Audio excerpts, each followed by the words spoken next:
26واں پارہ سورۃ الحجرات آیت نمبر 12۔ اعوذ باللہ من الشیطان الرجیم،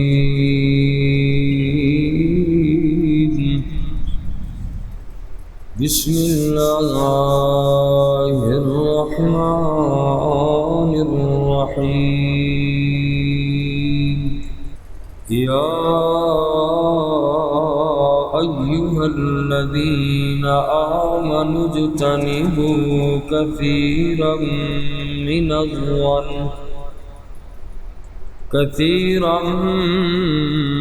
الظن إن بعض الظن إثم۔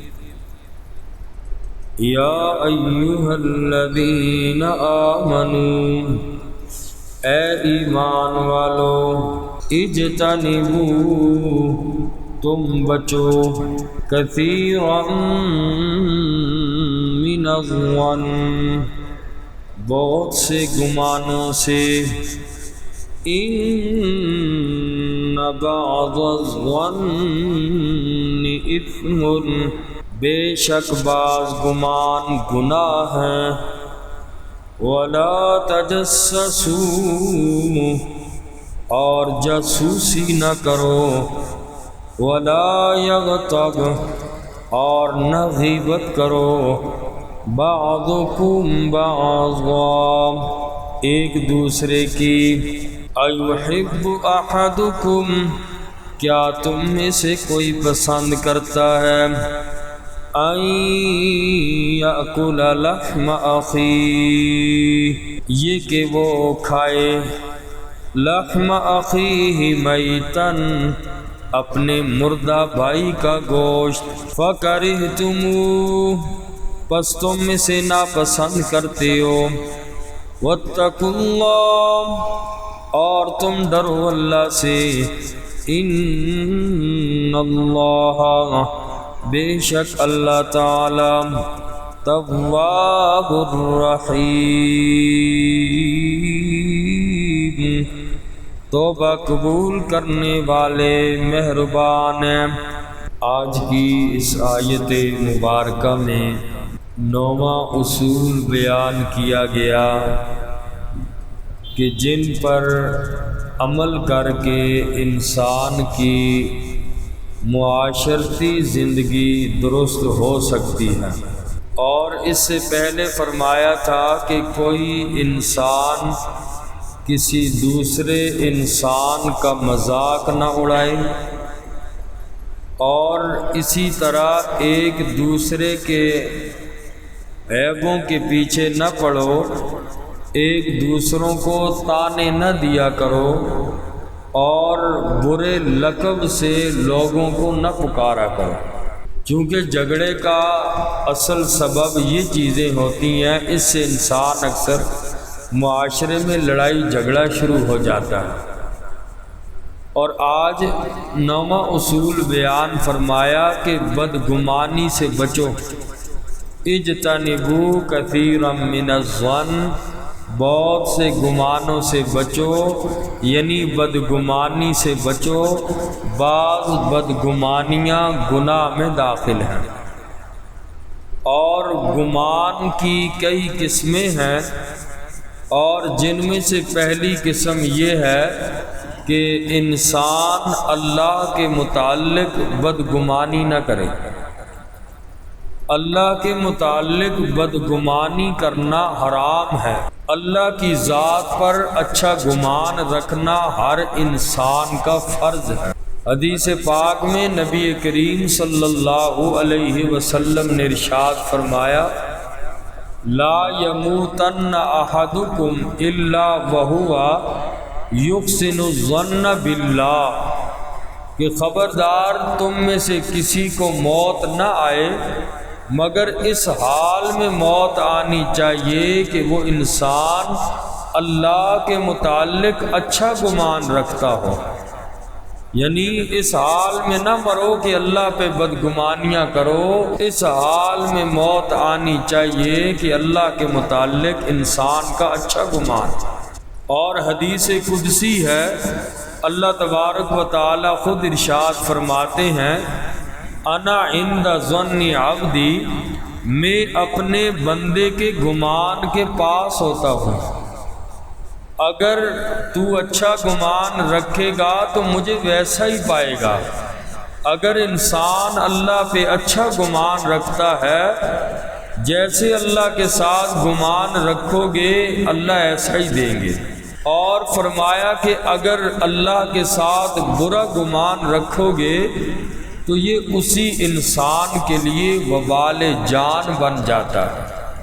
اس لیے اللہ کے بارے میں گمان اچھا رکھو، جیسا گمان رکھو گے اللہ اسی طرح کا معاملہ کریں گے۔ لہٰذا اللہ سے انا عند ظن عبدی، اللہ فرماتے ہیں میں اپنے بندے کے گمان کے پاس ہوتا ہوں۔ گمان اچھا رکھتا ہے میں اس کے ساتھ معاملہ بھی اچھا رکھتا ہوں۔ میرے اوپر گمان برا رکھتا ہے تو نتیجہ بھی پھر ویسا ہی ہوگا۔ اس لیے اللہ کے ساتھ اچھا گمان رکھنا چاہیے۔ اور دوسری گمان کی قسم یہ ہے کہ ہر مسلمان کے بارے میں حسن ظن رکھو، اچھا گمان رکھو ہر مسلمان کے لیے۔ جس وقت واقعہ افک ہوا، حضرت سیدہ عائشہ صدیقہ رضی اللہ تعالی عنہا پر بہتان لگایا منافقوں نے، قرآن کی یہ آیات نازل ہو گئیں لولا اذ سمعتموہ ظن المؤمنون والمؤمنات بانفسہم خیرا، کہ جب تم نے نبی کی بیوی کے خلاف یہ باتیں سنی تھی تو مومن مردوں اور مومن عورتوں کو چاہیے تھا کہ اپنے دل میں اچھا گمان رکھتے۔ انہوں نے اپنے دل میں نیک گمان کیوں نہ رکھا؟ اتنا تو دیکھ لیتے آخر کون ہے، نبی کی بیوی ہے، ابو بکر صدیق کی بیٹی ہے۔ ویسے بھی ہر مومن کے لیے اچھا گمان رکھو، لیکن یہ تو ہستی اور تھیں۔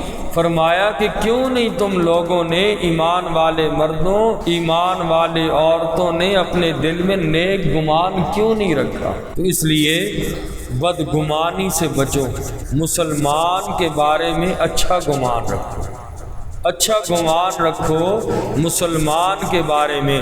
اور ہمارے ہاں معاشرے میں تو یہ ہے کہ ایمان والا اچھا بھی کام کرے تو ہم اس میں نیگیٹو چیز دیکھتے ہیں، کوئی منفی پوائنٹ دیکھتے ہیں، ویک پوائنٹ دیکھتے ہیں کہ جس سے اس کی بے عزتی کی جا سکے، اسے شرمندہ کیا جا سکے۔ نہ دوسروں کے گناہوں کے بارے میں بہرے بن جاؤ، نہ بینا بن جاؤ، گویا کہ نہ کوئی دیکھا نہ سنا۔ تو اس لیے فرمایا کہ بدگمانیوں سے بچو۔ بدگمانی کیا چیز ہے؟ بغیر دلیل کے دوسرے انسان کے برے ہونے کا دل میں یقین کر لینا۔ کوئی دلیل نہیں ہے، ویسے شک کی بنیاد پر دوسرے کے بارے میں برا خیال کر لیا، یہ تو ہے ہی ایسا ہے۔ تو بغیر کسی دلیل کے دوسرے کے برا ہونے کا دل سے یقین کرنا یہ بدگمانی ہے، اس کے بارے میں بچو۔ جیسے ہمارے ہاں لوگ اندازے لگاتے ہیں، اندازے لگا کر دوسروں کی بدگمانیاں کرتے ہیں، حرام اور گناہ کبیرہ ہے۔ اور 10واں اصول اللہ نے ذکر فرمایا وَلَا تَجَسَّسُوا، کسی کی ٹو میں نہ رہو، جاسوسیاں نہ کرو، کسی کی جاسوسی نہ کرو، یعنی کسی کا راز تلاش کرنا اور پھر اسے فاش کر دینا، یہ جاسوسی ہے۔ اور انہی چیزوں سے دلوں میں نفرتیں پیدا ہوتی ہیں، دشمنیاں پیدا ہوتی ہیں۔ مومن کے عیب تلاش نہ کرو، یہ مسلمان کا شیوا نہیں ہے۔ پردہ پوشی کرو، گناہوں کو دیکھو، خاموش رہو، پردہ پوشی کرو۔ حدیث پاک میں فرمایا جو آدمی دنیا میں کسی انسان کی پردہ پوشی کرتا ہے، اللہ قیامت کے دن اس انسان کی پردہ پوشی کرے گا۔ اللہ اکبر۔ وہ دن بڑا عجیب دن ہوگا، بڑا سخت دن ہوگا۔ اس وقت جس انسان کے گناہوں پہ پردے ڈل گئے کامیاب آدمی ہے۔ آج دوسروں کے گناہ اور عیب کو دیکھنے سے کیا ملے گا؟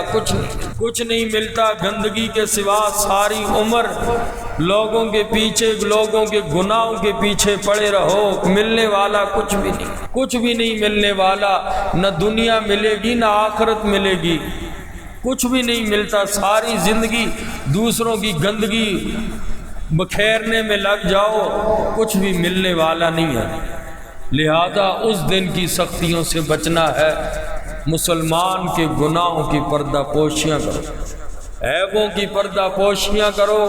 قیامت کے دن اللہ اس دن کی سختی سے بچائے گا کہ جب کوئی کسی کا ہوگا نہیں۔ اس دن جس کے گناہوں کی پردہ پوشی کی گئی وہ بندہ یقیناً کامیاب ہوگا۔ اس لیے پردہ پوشیاں کرو، اور ہاں جہاں پر ظاہر کرنے کی باری آئے وہاں پہ پھر ڈرو بھی نہ کسی سے۔ اور کوئی ایسا کام ہوا، قاضی کی عدالت میں گواہی دینی پڑ گئی، جرگے میں گواہی دینی پڑ گئی، ادھر تو پیچھے ہٹتے ہیں سارے۔ ہمارا عجیب معاشرہ ہے لوگ، اور جہاں ضرورت ہوتی ہے وہاں دیتے نہیں، پیچھے وہ میری خفگی ہو جائے گی، ویسے گند اچھالتے رہتے ہیں دوسرے کا، جس کا کوئی فائدہ نہیں، کوئی کچھ نہیں ہے، وہاں پہ لگے رہیں گے۔ جہاں پہ حق اور سچ کی بات آتی ہے وہاں پہ نہ جی بس اسندی برادری ہے، خاندان ہے، قوم ہے، قبیلہ ہے، پھر وہاں ناراضگیاں ہیں، وہاں پہ پھر حق بات نہیں بیان کرے گا، یہ نفاق ہے۔ تو باقی ایسا گناہ جو وہ کر رہا ہے اس کا تعلق اس کی ذات تک ہے، نہ اس کو تلاش کرو، اس میں ڈنڈی نہ مارو، نہ دیکھو کہ کیا کر رہا ہے کیا نہیں، پردہ پوشی کرو۔ قیامت کے دن اللہ ساری انسانیت کے سامنے تمہاری پردہ پوشی فرمائیں گے۔ اور دوسری روایت کے اندر نبی پاک صلی اللہ علیہ وسلم نے فرمایا، جو مسلمان کا عیب تلاش کرتا ہے، اس کی جاسوسی میں لگا رہتا ہے، اس کا کوئی ویک پوائنٹ ملے، اس کا کوئی گناہ مجھے ملے اور میں اس بندے کے عیب کو ظاہر کر کے اس کو شرمندہ کروں، تو آقا نے فرمایا جو مسلمان کا عیب کے پیچھے پڑ جاتا ہے تاکہ اس کو میں شرمندہ کروں، فرمایا ایسے انسان کے پیچھے رب لگ جاتا ہے، اور اللہ ایسے انسان کے عیب اور کمزوری کو ظاہر کرتا ہے، اور فرمایا جس کا عیب اللہ ظاہر کرے تو اللہ اسے ضرور رسوا کر دیتا ہے، ذلیل کر دیتا ہے، اگرچہ وہ اپنے گھر کے تہہ خانے میں بھی ہو، جتنا چھپ کر بھی بیٹھے رب اس کو وہاں بھی ذلیل کرے، لوگوں سے دور جنگلوں میں کیوں نہ چلا جائے، لیکن یہ دوسروں کے عیبوں کے پیچھے پڑا،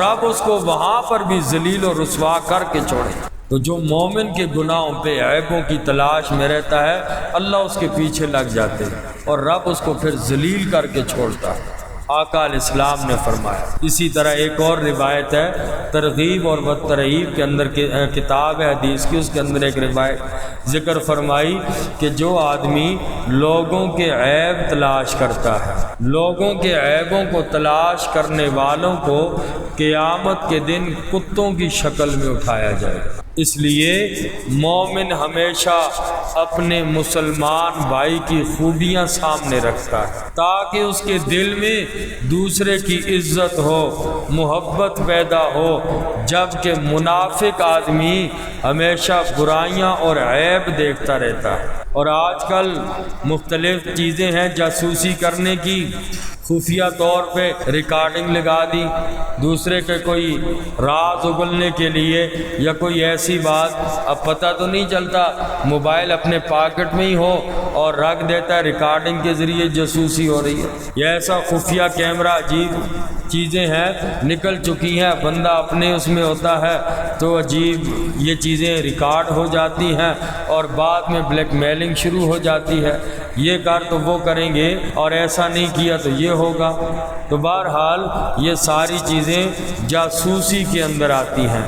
اگر کسی کی کوئی چیز ریکارڈ بھی کرنی پڑے پوچھ کے کیا کرو، جرگے کی بات یا کہیں بھی۔ المجالس بالامانہ، مجلسوں کے راز امانت ہوتے ہیں، اور ایسے لوگ شیطانی لوگ بیٹھے ہوتے ہیں ہر جگہ، پھر یہ لوگ چیزیں اٹھا کر اور جو راز کی باتیں ہوتی ہیں اور ان کو نشر کر دیتے ہیں فتنہ فساد برپا کر۔ تو یہ ساری چیزیں ولا تجسسوا کے اندر ہے، دوسرے کے عیبوں کو نہ تلاش کرو، دوسروں کی جاسوسیاں نہ کرو، دوسروں کے رازوں کے پیچھے نہ پڑو اور پھر ان کو افشا کر دینا، یہ گناہ کبیرہ ہے۔